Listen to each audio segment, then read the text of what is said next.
Ouais. De l'extérieur, j'ai un peu de mal à saisir, là, dans le contexte où l'étudiant de doctorat, mais Oui. le fort intérêt pour Allez-y. mais Je vous écoute toujours. moi, ça me semble être très culturel, en fait, là, l'approche qu'on va donner à un programme d'enseignement. Puis, Ouais. justement, le fait de segmenter comme ça revient encore à la tendance, on dirait que la société a segmenté. Mais peut-être la question plus pointue que je voulais avoir. Le BCLPG, donc, croit-il vraiment à cette approche-là? Est-ce que le BCLPG l'a bien structuré lui-même? J'ai de la misère à saisir là, si c'est vraiment à quel niveau, à l'ETS ou au BCLPG, là, qui semble avoir la plus grosse fracture. Non, mais on peut penser que... Oui, allez-y. Ben, le BCLPG n'a rien inventé. Là. Ce que nous-mêmes, on a appris dans le processus, c'est que tout ça découle de l'accord de Washington, qui est une initiative américaine qui est en train d'être adoptée à l'échelle mondiale en génie. Alors, les plus qualités sont exactement les mêmes dans l'accord de Washington. Alors, ce n'est pas une invention du BCLPG. Donc, c'est ça, il n'y a pas un gros effort de réflexion et de recul du BCLPG sur la structure à accorder. Mon impression, moi, personnellement, là, je parle en mon nom personnel, le BCLPG improvisait dans tout ça parce que c'est tout nouveau. Ils sont en train d'inventer le processus au fur et à mesure qu'ils accréditent les programmes. C'est un groupe de bénévoles. Qui ne sont pas supportés par des professionnels qui font ce qu'ils peuvent. Mais ce qui est important de reconnaître dans ça, d'ailleurs, les ordres professionnels font quelque chose comme ça. Moi, j'appartiens à l'ordre professionnel des psychologues et on a un référentiel de compétences, puis ils ont dit aux universités, voilà, vous devez faire ça, ça, ça. Puis il y a des connaissances dans ça aussi.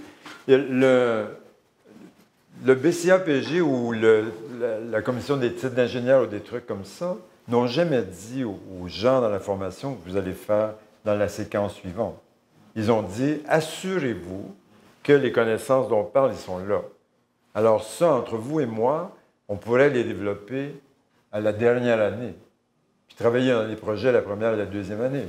Mais bon, ça dépend où on met le curseur. Alors, moi, je dirais, bon, ils donnent des paramètres et nous disent, nous allons approuver vos programmes. Si on voit que vous avez des situations d'apprentissage ou si les étudiants ont de fortes probabilités de développer ça chez vous, puis de pouvoir déployer ça dans la vie professionnelle. Mais après, ce qu'on fait souvent, c'est on traduit ça comme s'ils nous avaient donné des ordres pour faire un programme. Puis là, je reviens à ce truc-là pour dire... On va commencer ici, on va monter, puis rendu vers la fin de la formation, on va être rendu là. Alors, mais il y a juste un petit exemple que je voudrais vous donner.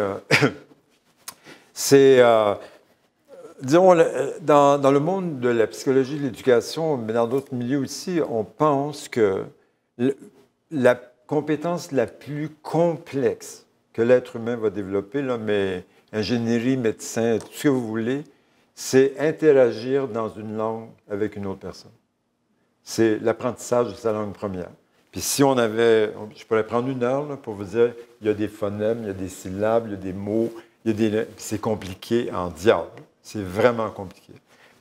Ce que les orthophonistes nous ont dit, clairement, c'est heureusement que, comme parents, vous ne vous êtes pas mis dans la tête d'enseigner des règles ou des connaissances avant que l'enfant parle. Parce que, nous, on a eu une grosse clientèle, mais les enfants ne parleraient pas, parce qu'ils auraient trébuché sur des connaissances et tout. Puis heureusement que les parents ne savent pas, n'ont pas compris, heureusement, on l'apprend avec le temps, que quand un enfant parle, les premiers sons qu'il prononce, c'est devant la bouche.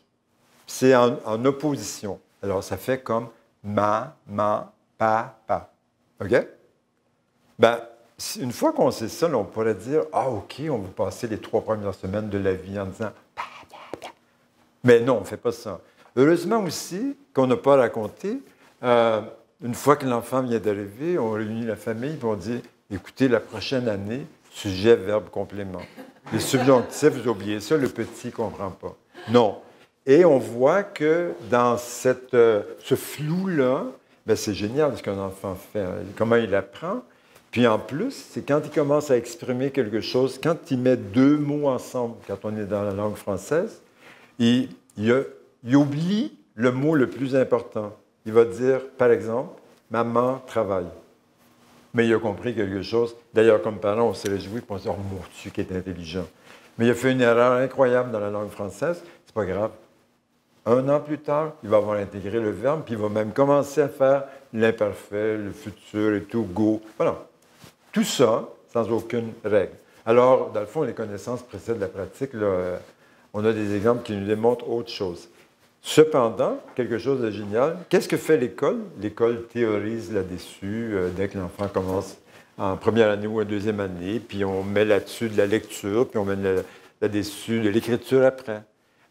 Et donc, mais je ne suis pas en train de dire que c'est ce qu'il faudrait faire, mais je suis en train j'essaie d'argumenter l'idée que même dans une compétence qui est extrêmement complexe, le fait d'être dans l'action, puis vraiment d'être dans la plus grande complexité, donne sens à ce qu'on est en train d'apprendre. Alors, c'est-à-dire, quand Sylvie, tout à l'heure, disait, bon, à la première session, au premier semestre, on travaille sur la conception d'un projet, j'imagine que pour l'étudiant, c'est un degré de complexité comme, wow, à peine contrôlable. Mais c'est correct parce qu'il y a un système de boîte noire, on pointe des éléments, mais tout, ben, pas tout, mais la majorité des éléments qui doivent faire partie de la vie de l'ingénieur sont dans cette situation-là. Et c'est un très bon moyen de commencer parce que déjà là, on est dans la complexité, puis on apprend à quelqu'un le regard singulier, simplificateur, oublie ça, là. Ça ne fait pas partie de la vie d'un ingénieur. Un ingénieur, c'est l'âge comme ça, puis peut-être encore plus.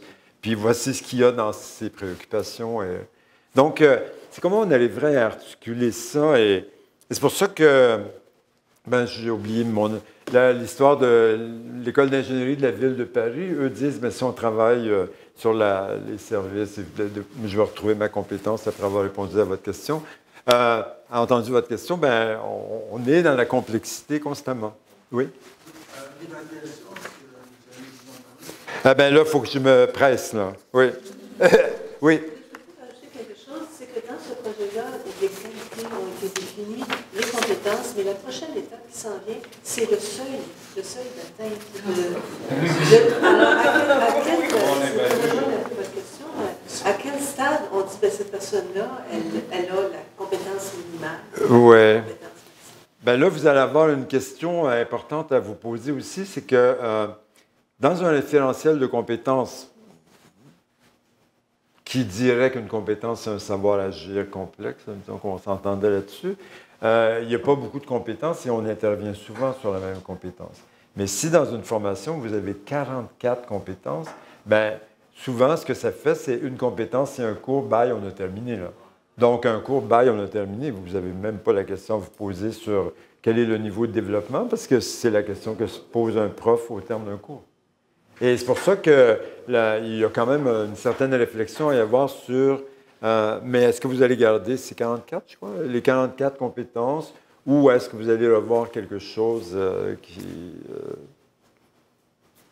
Alors, moi, j'aurais cette question-là toujours en tête, là, en me disant qu'est-ce que je recherche encore.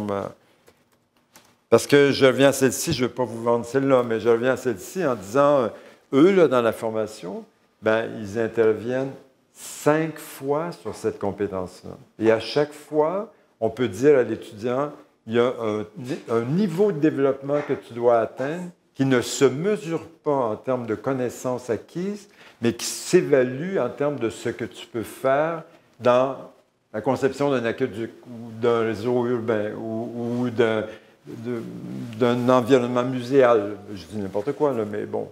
Voilà. Et donc, mais ça, là, revenons au curseur, là, ça veut dire qu'ils sont allés loin. Puis à chaque fois, ils disent aux étudiants, tu ne vas jamais oublier ça. Compréhension, dans quel milieu tu fais ça? Et les apprentissages que tu as faits en anthropologie, en sociologie, ce n'est pas un accident dans ta vie, ça, c'est vraiment crucial. Donc, alors, moi, je pense qu'il y aurait cette question-là à vous poser, mais après, ça dépend quelle réponse vous accordez à ça. Oui. Sinon, je retrouve un point, je vais juste... j'ai l'air perdu comme ça, mais c'est pas si pire. Je me retrouve en général. Voilà, je voulais vous montrer ça, mais je vous montre ça pour une chose. Puis j'arrive à votre votre question, mais qui est le cœur de mon intervention quand même. Si on est... OK, avant. Quand on fait l'évaluation des apprentissages, nous cherchons, peu importe ce qu'on fait, nous cherchons tous la même chose. Et ce que nous cherchons, c'est des preuves de l'apprentissage. OK? Alors, quand un prof fait une série d'exercices en maths, puis il évalue ça en donnant une note à l'étudiant, il pense que la réponse que l'étudiant fournit à chaque problème, c'est une preuve ou des preuves de ce qu'il a appris. OK? Alors, voilà. Ce qui est important, puis je vais vous emmener ici, là. Quand on est là, les preuves de l'apprentissage sont toujours contrôlées par le prof. C'est le prof qui bâtit des tests, c'est le prof qui bâtit des situations et tout, et l'étudiant répond à ça, et voilà, on met une note, peu importe, on fait quelque chose. Moi, je vais vous raconter une petite histoire c'est enregistré en plus, mais c'est pas grave, qui vient de l'Université de Sherbrooke. Avant, il y a longtemps, dans les années 70, on évaluait les étudiants par des pourcentages. Moi, je suis un prof, là. Je faisais ça. Puis il y a un recteur qui a trouvé que ça n'avait pas grand bon sens, ce truc-là. Puis il a dit, vous allez évaluer avec alphanumérique. On s'est dit, oh my God! Non, on s'est lancé dans le A+, A, A-. Qu'est-ce que le recteur a fait? Il a dit A+, c'est 92 à 100. A, c'est 88 à 100. Dans le fond, le recteur nous a dit, changez pas les profs, là. Évaluez comme d'habitude avant, puis mettez A+, à la place. Puis après, il a mis dans tous les A, excellent, dans tous les B, très bien. Alors, les gens sont mis à dire, quand on fait du qualitatif, bien, on s'en va vers ça. Puis après, il a dit, bien, si c'est inférieur à 60, c'est échec. Si on pourrait faire R ou E. Alors, dans le fond, si on veut, on peut transformer tout dans des quantités. Et on est extrêmement habile à faire ça. Mais la logique de l'évaluation des compétences, parce que c'est un parcours, comme la dame devant a mentionné tout à l'heure, c'est des étapes de développement. Donc, ce serait de dire, je vais certifier, étant donné ce que vous avez conçu comme projet, moi, je veux dire, vous avez atteint le niveau qui est attendu au terme de la première année dans la conception de ce projet-là. Puis, dans le fond, je suis en train de lui dire, c'est réussite, et puis vous continuez. Mais si quelqu'un disait, bien, vous devez mettre des notes là-dessus, bien, on va commencer à gratter pour trouver comment on va le faire, mais ce n'est pas une impossibilité. Mais disons, le plus haut degré de cohérence nous dirait l'évaluation des compétences, c'est une appréciation plus qualitative. Mais l'évaluation, si on veut que ce soit quantitatif, parce qu'une université ou une école dit ça, mais on peut faire ça comme ça. Donc, si on avait beaucoup de temps, je vous dirais, ce que je viens de répondre là, c'est la distinction entre le long processus d'évaluation puis la note RE, A+, A-, jusqu'à E, ou 88 %, c'est juste une expression que moi, je dis à Sylvie en disant, moi, je pense que ça vaut ça. C'est le terme de l'évaluation. Ça ne devrait jamais, d'ailleurs, nous prendre beaucoup de temps à développer ça. Mais c'est une entente institutionnelle. Comme nous, à l'éducation, l'université acceptait que 20 % je pense, des résultats de l'évaluation de l'étudiant soit qualitatif, réussite ou échec. Puis l'autre, 80 % c'est A+, A-, voilà. Mais bon, j'ai jamais oublié cette histoire du recteur qui est parti des notes et que les gens, même des jeunes profs, font encore. Mais tout le bulletin, toute la structure là, de l'évaluation des étudiants, c'est avec des notes et puis s'il n'y a pas de volonté là, de l'école de passer à des compétences, on est emprisonné là-dedans. Ben, vous devez vous entendre sur qu'est-ce que vous allez accepter. Moi, c'est tout en disant que c'est pour ça que je réponds comme ça. Le plus haut degré de cohérence, c'est qualitatif. Après, je connais les milieux, je me dis, bon, mais si vous voulez autre chose, on peut faire autre chose. Là où ça devient totalement incohérent, c'est si on mettait des pourcentages là-dessus. Il ne faut pas oublier que nous sommes dans une société, on l'a vu il n'y a pas longtemps, là, que si on demandait aux parents québécois, est-ce que pour vos enfants à l'école primaire ou secondaire, est-ce que vous aimez mieux A, B, C ou D ou 80 % ou encore 88,87, ils vont opter pour 88,87 parce qu'ils pensent que c'est mieux, ça discrimine plus qu'une note globale. Mais on vit dans ce contexte-là, là, nos étudiants aussi. Donc, il y a du travail à faire. Bon, dans les 10 dernières minutes, je dirais que quand on réfléchit à l'évaluation, puis il va y avoir 3 dias après ça, puis vous allez avoir le montage.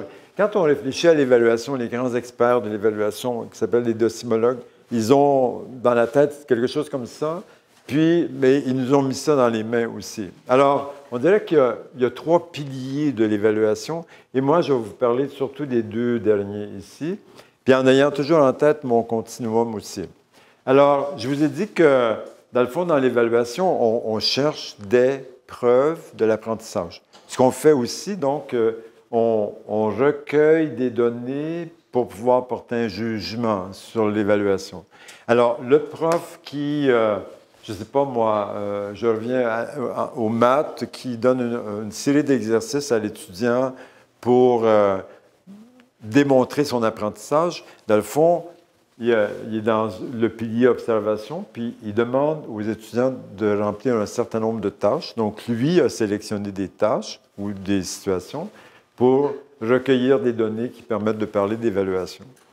Ça, c'est le pilier le plus important. Bien, le plus important. C'est celui sur lequel j'insisterai beaucoup avec vous, parce que dans les compétences, c'est l'étudiant qui sélectionne ça, ou qui va sélectionner les données et tout. Mais j'en parle aussi parce qu'on a des illusions par rapport à ça. On pense que quelqu'un qui fait des questionnaires à choix multiples, ou quelqu'un qui fait des questionnaires vrai ou faux, ou quelqu'un qui fait des questionnaires réponses brèves, c'est un prof objectif par rapport à quelqu'un qui donne des longs travaux. Moi, je dirais, c'est probablement le plus subjectif des deux. Parce que le plus subjectif, c'est que ce prof-là, revenons au prof de maths, on peut dire, le prof de maths, ici, il donne 10 problèmes à résoudre à l'étudiant. Okay. Il a donc, lui, fait une sélection de ces problèmes-là, et j'espère que, mais ce n'est pas le cas souvent, j'espère que dans sa tête, les 10 problèmes représentent tous les apprentissages qu'il est censé évaluer et qui ont été objet d'intervention durant la session. Quand on s'assoit à côté d'un prof et on lui pose des questions, on voit bien que sur les 10 problèmes, il y en a un, parfois 2, qui discriminent les forts et les faibles. Alors on peut dire, est-ce que vous êtes toujours en train d'évaluer l'apprentissage? On s'est un petit peu éloigné de ça. Et donc, j'insiste là-dessus en disant, dans ce pilier-là, cette sélection-là, si on est ici, c'est l'étudiant qui l'a fait pour démontrer ce qu'il a appris quand il a eu son projet ou voilà. Puis ici, c'est le prof qui construit des choses pour démontrer qu'on l'a appris. Alors, puis ici, si vous êtes dans quelque chose, mettons, si c'est des exercices à faire, puis il y a une vraie réponse et une fausse, et que vous n'évaluez pas la démarche, disons, vous n'avez pas besoin de beaucoup de critères, parce que même un ordinateur pourrait corriger ça.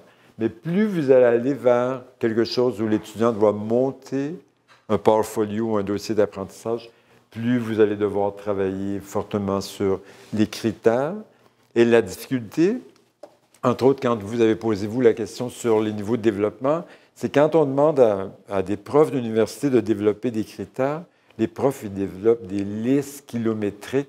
Puis le malheur, c'est que ça devient des checklists. Alors l'étudiant fait comme « Ah, nice, go, go, go ».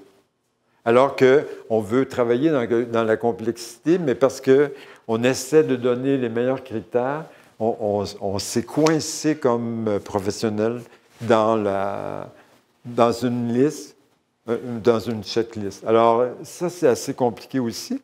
Et si, je n'ai pas parlé du premier, là, mais je dirais que tous les piliers sont importants, même si moi j'ai dit qu'il y en avait un le plus important. Alors, si on parlait de celui d'observation, là je reviens à mon truc parce que vous allez avoir les dias. Si dans l'évaluation des connaissances mathématiques, donc pensons à un cours, les questions ne couvrent pas l'ensemble du champ concerné, ça veut dire l'ensemble de ce que vous avez enseigné, l'évaluation n'est pas représentative de l'apprentissage. Et les profs devraient avoir en tête que quand on sélectionne des items pour trouver les preuves de l'apprentissage, on devrait se comporter comme un chercheur qui fait un échantillonnage.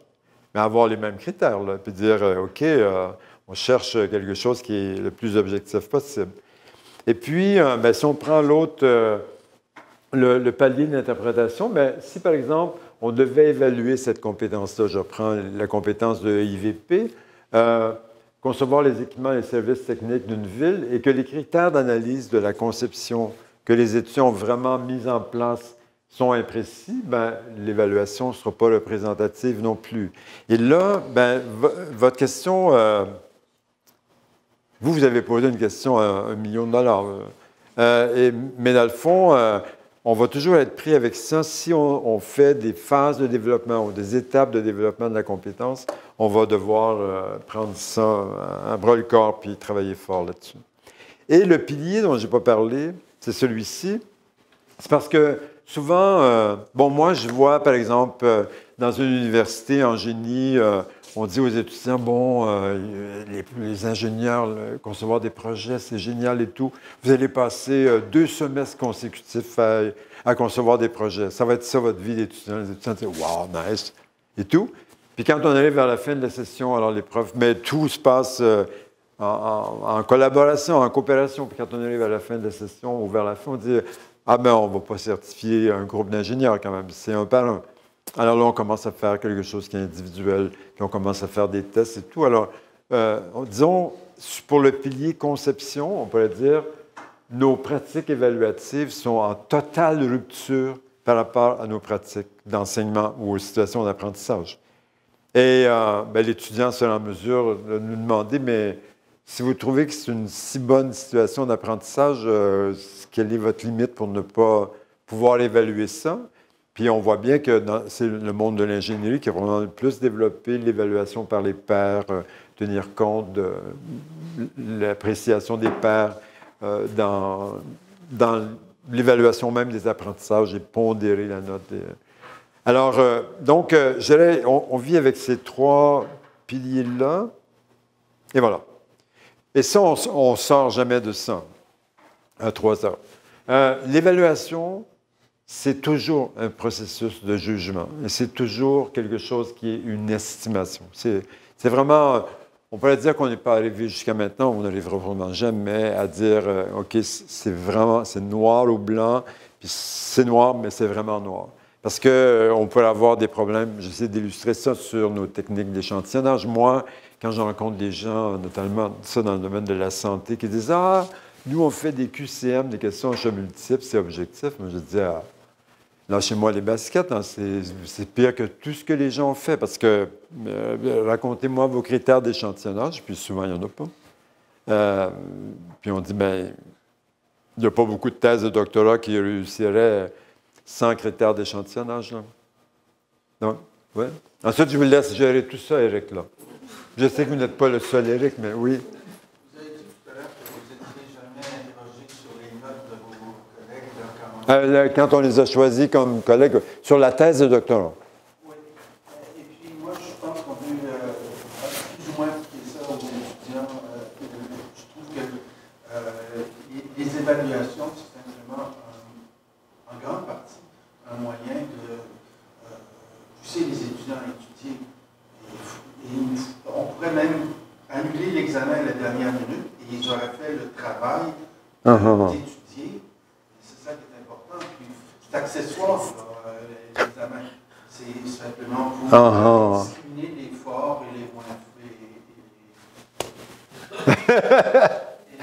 Non, mais je dirais que c'est intéressant ce que vous dites parce qu'on voit que l'évaluation, c'est devenu quelque chose que ça ne doit pas être. Dans le fond, l'évaluation ne devrait pas être un instrument ou un outil de motivation parce que l'évaluation devrait intéresser l'étudiante ou l'étudiant et dire où est-ce que j'en suis dans mon parcours? Là? Puis voilà, comment ça évolue ce truc-là. Mais parce que nos étudiants ne sont pas tellement engagés dans les cours et tout, on dit OK, on va faire des évaluations. Puis moi, j'entends dans nos voisins français, là, ils disent dans l'amphi, disent, là, il doit y avoir 200 étudiants, puis il y en a 30, là. Puis c'est pire que ça.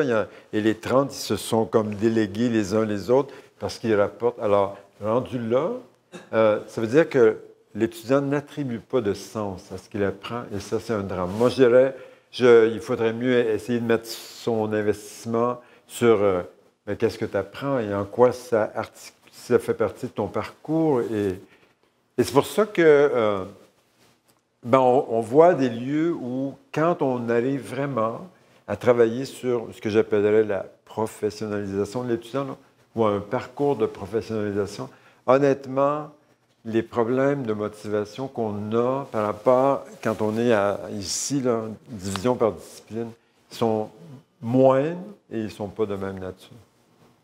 Mais je vois bien, puis je vais passer la parole après, il y a, dans l'évaluation, les décimologues nous disent il y a l'évaluation formative, il y a l'évaluation sommative, puis voilà. Mais l'évaluation formative, c'est une rétroaction finalement. Bien, honnêtement, entre vous et moi, il y a dans des écoles, notamment les écoles secondaires, que la question que les profs se posent, c'est est-ce que je ne pourrais pas mettre un tout petit pourcentage à l'évaluation formative? Parce que les élèves m'écoutaient, mais une fois qu'on a fait ça, on a pollué, on a vicié l'évaluation formative. Alors, mais en même temps, quand je vous entends, je m'entends, j'entends des collègues que j'ai eus, parce que c'est vrai que l'évaluation, c'est... Il y a une chose aussi qu'on ne peut pas négliger, c'est que les notes qu'on attribue à nos étudiants, il y a tout un écosystème autour de ça. Ouais. Les étudiants appliquent sur des bourses, des concours de bourses, ils appliquent sur des stages, des jobs. Puis à ma connaissance, toutes ces choses-là sont d'abord et avant tout axées sur les notes. Oui. Donc, les jobs, je ne sais pas, mais les bourses, oui. Oui, les bourses, définitivement. Oui, les bourses... Ils sont sur des comités. Puis, je veux dire, on dit d'entrée de jeu, si tu n'as pas une moyenne de 3,8 ou qui est plus, ta bourse, oublie ça. Donc, alors là, ça nous oblige à garder ça. Oui, on est comme en carcané. Il faudrait que tout l'écosystème change pour qu'on puisse évoluer dans une direction différente. Ça, je ne vois pas ça arriver dans un avenir prévisible. Là. Je suis un petit peu pessimiste. Là, mais... Non, je ne crois pas que vous êtes trop pessimiste là-dessus. C'est parce qu'on attribue une valeur incroyable aux notes. Moi, j'étais... ça fait partie de la partie de mon CV la plus glorifiante, où... j'ai un petit peu travaillé au ministère de l'Éducation, mais pas longtemps, quand il était question de la réforme de l'école québécoise. Puis après, je me suis dit, pourquoi ce bateau-là a échoué? Mais ce bateau-là a échoué pour plusieurs raisons, mais notamment pour les notes à l'école.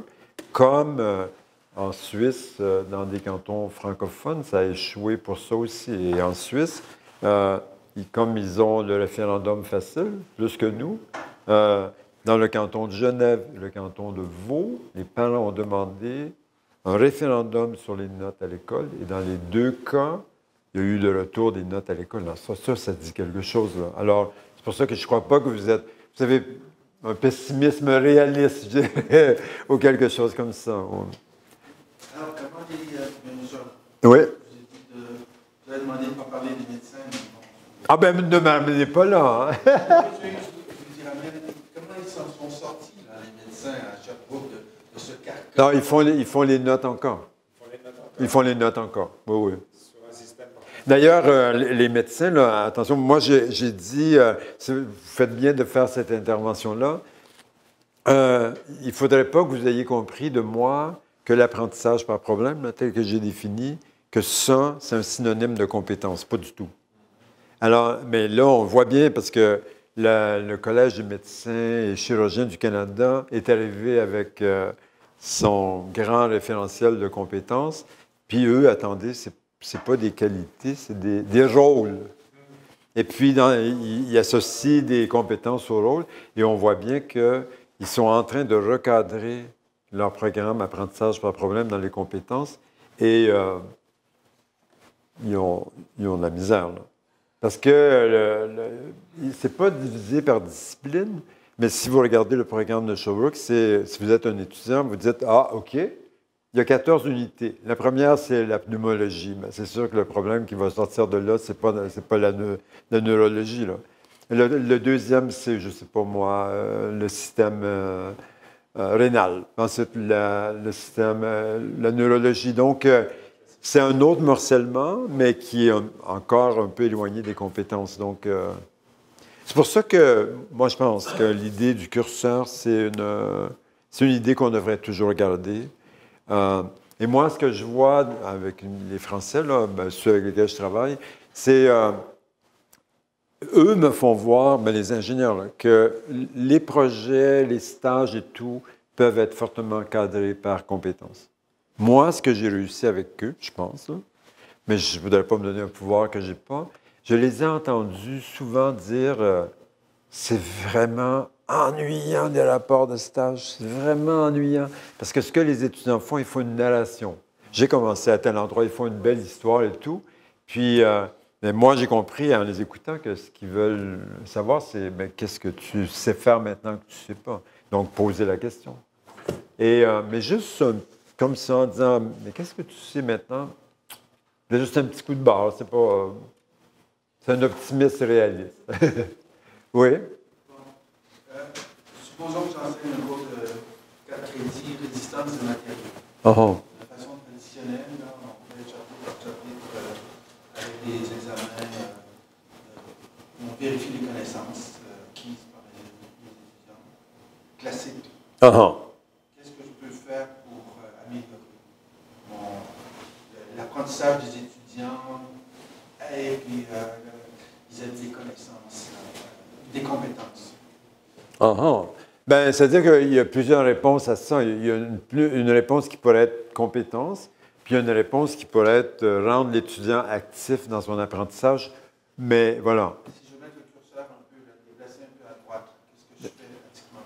Ben moi, disons, si vous aviez revisité vos compétences un peu, là, je dirais, puis qu'il y en avait divisé par 2 peut-être, ou quelque chose comme ça, mais je dirais que vous demandez à vos étudiants d'arriver au cours. Ils ne peuvent pas arriver au cours quand voici les objectifs, préparés par rapport à des situations problématiques qui ont des liens avec une compétence ou avec 2 compétences. Si vous êtes quelqu'un qui fait régulièrement des présentations magistrales, arrêtez ça après 15 minutes et demandez à des étudiants, mettez-les en danger, là, dire OK, donne un exemple de ce que tu peux faire avec ce qu'on vient de discuter ici, là. Puis voilà, tout le monde présente ça, puis on va. Donc, faire en sorte que l'étudiant est toujours engagé, mais son engagement, c'est pas parce qu'il a peur de vous, c'est pas son engagement, c'est parce que vous lui demandez que tu veux devenir un ingénieur, je te pose des questions d'ingénieur, là, puis des problèmes d'ingénierie. Donc, parce que, en répondant à ce monsieur-là, au tout début, j'ai dit, le prof se sauve la vie souvent, ou pense se sauver la vie, en donnant un exemple. C'est pas mauvais, l'exemple. Mais l'exemple, moi, comme étudiant, je suis encore comme « Oh, mon Dieu, c'est bon, ça! » Je peux encore être un observateur, alors que là, vous me dites « Go, plonge! » Dis quelque chose, tu es susceptible. Je vois le temps passer, puis voilà, puis... Il y a personne qui a réservé la salle à 3 heures, donc on peut prendre encore une ou 2 questions. C'est bon, mais il y en a 3. Il y a cette dame derrière, puis Sylvie, oui? Attendez, je ne vous entends pas bien. La première fois que j'écoutais parler des concepts, j'étais au Brésil et ma mère est médecin. OK. On a vu des étudiants de 2 différentes universités, un qui utilisait les concepts traditionnels avec par discipline, et la deuxième université utilisait les concepts par résolution des problèmes. OK. Les étudiants de la première année de médecine, elle a vu qu'il y avait une différence entre les 2 étudiants, de chaque université. Mais la différence, c'était que les universités de l'université traditionnelle, c'était sélectionné par un examen, alors c'était des étudiants un peu plus, des meilleurs étudiants parce que l'université est gratuite. Mais alors les étudiants au premier niveau, qui c'était de première année, de cette université traditionnelle, étaient des meilleurs des étudiants qui allaient de l'école. Pas de problème. Okay. Alors à la 3e année, ma mère a vu que les étudiants qui étaient par compétence, ça a vraiment amélioré la progression et à la fin, ça c'est devenu des meilleurs médecins parce qu'il était capable de plus travailler de un grosso modo et de plus généraliste.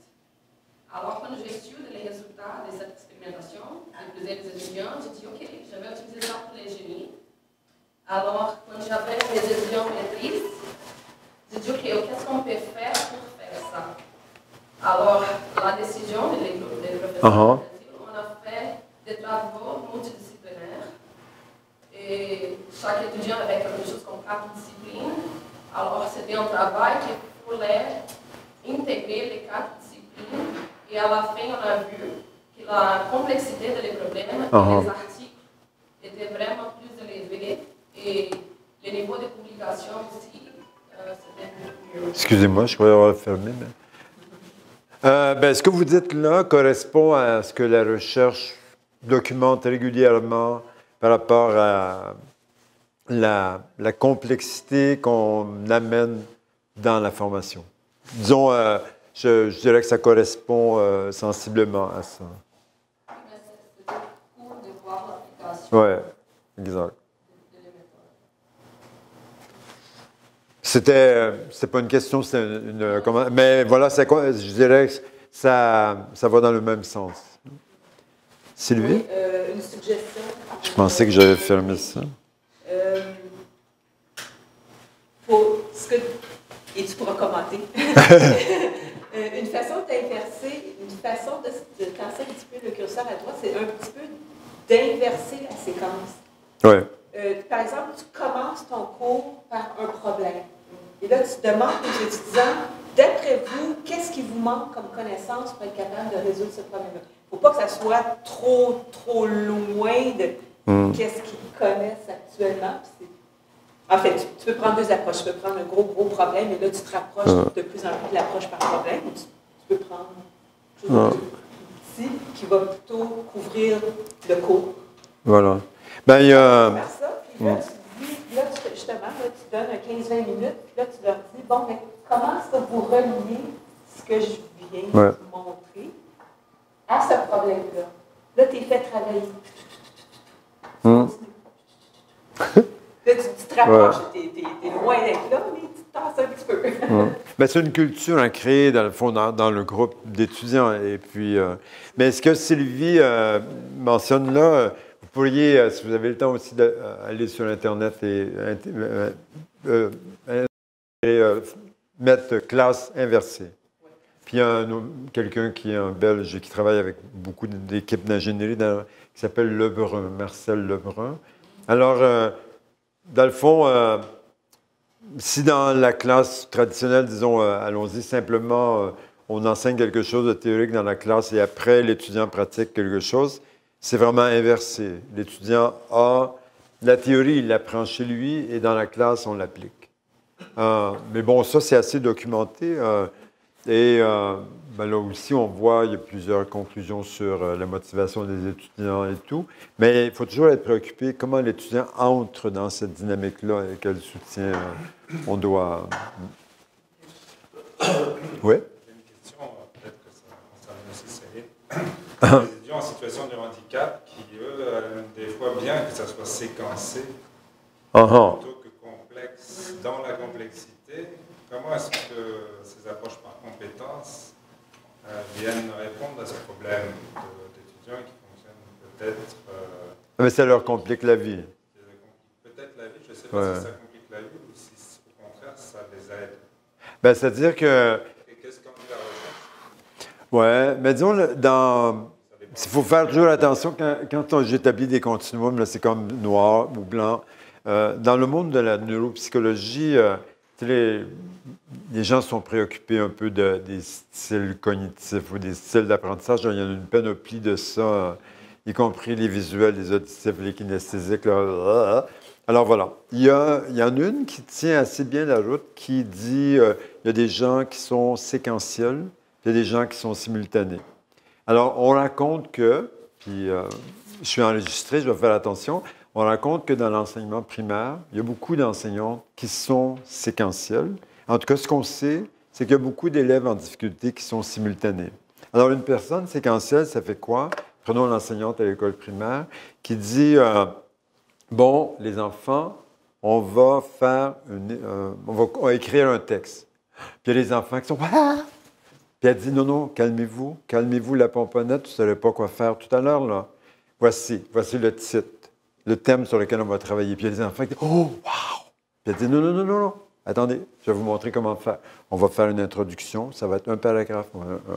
Et donc, elle fait tout en séquence comme ça. Et mais ce que c'est les neuropsy racontent aussi, c'est l'école a un peu formaté les gens à réussir comme ça, parce que c'est... Alors qu'il y a des gens, dans les compétences, souvent, on a l'impression qu'on entre par le flou, on ne fait pas un objectif général, un point 1, point 2, c'est OK, go, on y va. Et ça, les gens ont besoin après que vous donniez un certain nombre de critères, c'est comme des balises pour dire j'ai ma bouée de sauvetage, je ne vais pas me noyer dans ça, parce que pour quelqu'un qui est très séquentiel, entrer dans ça, c'est compliqué. Moi, l'exemple, j'aime beaucoup les cartes conceptuelles ou les mind maps ou les choses comme ça, mais j'ai toujours l'impression que pour des gens séquentiels, ça, c'est compliqué. Et leur question, ils disent ben, vous dites que c'est hiérarchique, mais on commence où? Ben, moi, je dis n'importe où, parce que le point principal est peut-être au centre, mais ce qu'ils veulent entendre, c'est il est en haut, il est en bas, il est où? Puis après, on va faire les choses comme ça. Alors, mais juste vous leur donnez les balises nécessaires. Mais il faut dire que la formation qu'on donne, qui est par discipline ou par objectif, ça rend service à quelqu'un qui est séquentiel. Là. Puis c'est quelque chose très souvent qui est très ordonné. Alors que dans les compétences, c'est dire, bon, OK, on y va, c'est complexe. Puis à la fin du semestre, on aura compris. Voilà. Alors, vous allez avoir le montage, et puis, ben, vous allez voir que je fais toujours ça. Il y en a 15 fois plus que nécessaire, mais ça me permet de naviguer à vue s'il faut. Puis, bon, voilà. Ouais.